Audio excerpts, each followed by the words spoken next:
თუ სათამაშოდ მხოლოდ ტელეფონს იყენებ და ამავდროულად მანქანის სიმულატორები გიყვარს, ამ ვიდეოს ბოლომდე უყურებ. ეს გეტყვის 3 საუკეთესო სიმულატორ თამაშს, რომელიც შენს ტელეფონზე შეგიძლია ჩაიწერო. შენს მეგობარს გაუზიარე ეს ვიდეო, რომ მანაც ნახოს და დავიწყოთ.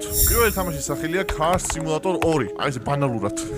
მიუხედავად იმისა, რომ ბანალური სახელი ქვია, ძალიან მაგარი ღია სამყაროს დეტალები შეხვდებათ ამ თამაშში. შეხვდებათ გარაჟები, ბენზინგასამართი სადგურები, საცობები. რაც ძალიან მნიშვნელოვანია ამ თამაშს პირდაპირი კავშირი აქვს პლატფორმა Medal TV-სთან, რაც საშუალებას გაძლევთ, რომ თქვენი ნებისმიერი გეიმპლეი შეინახოთ და შემდგომში მეგობრებს გაუზიაროთ. მეორე თამაშის სახელია Driving School Simulator. ამ თამაშში ეცადნენ, რომ რეალიზმი მაქსიმალურად გადმოეტანათ და მე მგონი გამოვიდეთ კიდეც. ხაზი მინდა გაუსვა იმას, რომ თამაში გვაქვს მექანიკა ავტომობილების მართვის შესაძლებლობა. ანუ შეგიძლიათ სეტინგებიდან მანქანა გადაიყვანოთ მექანიკაზე და მართოთ მექანიკით. ხო ძალიან მაგარია. და მესამე თამაშის სახელი არის Real Car Parking Master. აი 2015 წელს რო სიმულატორ თამაშები იყო ხოლმე, ეგეთი სახელი ქვია, მაგრამ თვითონ თამაში კარგია მართლა. რატოა ეს თამაში კარგი?